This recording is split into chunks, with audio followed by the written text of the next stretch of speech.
Item ಯಾವುದೇ ಇರಲಿ try ಮಾಡಿ ಆಚಿ ಚಿಕನ್ ಮಸಾಲಾ. ಹಣದ ಮಳೆಯನ್ನೇ ಸುರಿಸ್ತೀವಿ ಅಂತ ನಂಬಿಸಿ ಲಕ್ಷ ಲೂಟಿ ಹೊಡೆದಿರುವ ಘಟನೆ ನಡೆದಿದೆ. ಕಾಂಟ್ರಾಕ್ಟರ್ ರಮೇಶ್ ಅನ್ನೋರಿಗೆ 28 ಲಕ್ಷ ಹಣ ಪಂಗನಾಮ ಹಾಕಿದ್ದಾರೆ.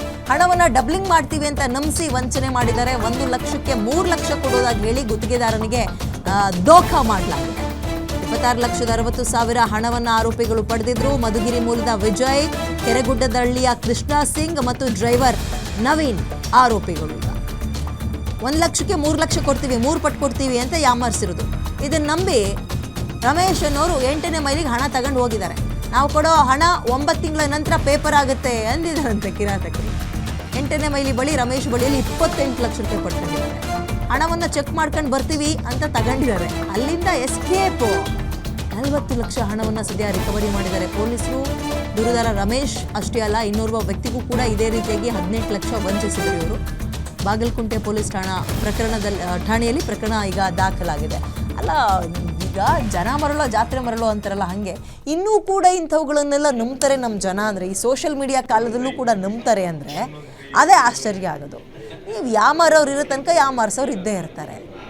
ಲಕ್ಷ ಅವ್ನು ಯಾರೋ 3 ಪಟ್ಟು ಕೊಡ್ತೀನಿ ಅನ್ನಂತೆ ನೀವು ಅದು ಹೆಂಗೆ ನಂಬ್ಕೊಂಡು ಹೋಗ್ತೀರಿ ಈ ಕಾಲದಲ್ಲಿ? ಹಂಗೆಲ್ಲ ಸಿಗೋದಿದ್ದರೆ ನಮ್ಮ ರಾಜಕಾರಣಿಗಳು ಅಲ್ಲಿ ಇಲ್ಲಿ ಬಾತ್ರೂಮಲ್ಲಿ, ಮಂಚದ ಅಡಿಯಲ್ಲಿ, ಬೇರೆ ಅಕೌಂಟ್ಗಳಲ್ಲಿ ಬೇರೆ ದೇಶದಲ್ಲಿ ಇಟ್ಟಿದ್ದನ್ನೆಲ್ಲ ತಂದು 4 ಪಟ್ಟು 5 ಪಟ್ಟು ಮಾಡ್ಕೊಳ್ಳೋರು. ಅವ್ರು ಯಾಕೆ ಲಂಚ ತಿನ್ನೋರು? ಅವ್ರು ಯಾಕೆ ಎಲ್ಲದ್ರಲ್ಲೂ ದುಡ್ಡು ಹೊಡಿಯೋರು? ಹಿಂಗೆ ಮಾಡ್ಕೊಳ್ಳೋರು. ಸಿಂಪಲ್ ಅಪ್ಪ. ಈ ಲಾಜಿಕ್ಕು ಅರ್ಥ ಆಗಲ್ಲ ನಮ್ಮ ಜನ ಯಾಮಾರ್ತಾರೆ ಅಂದರೆ ಏನು ಈ ಕಾಲದಲ್ಲೂ.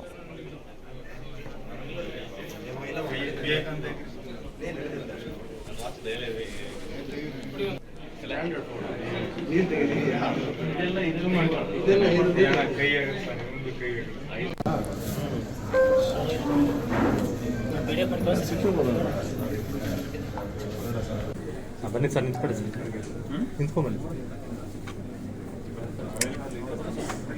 ಹಿಂದೆ ಬಾಯ್ ಹಾಕಿ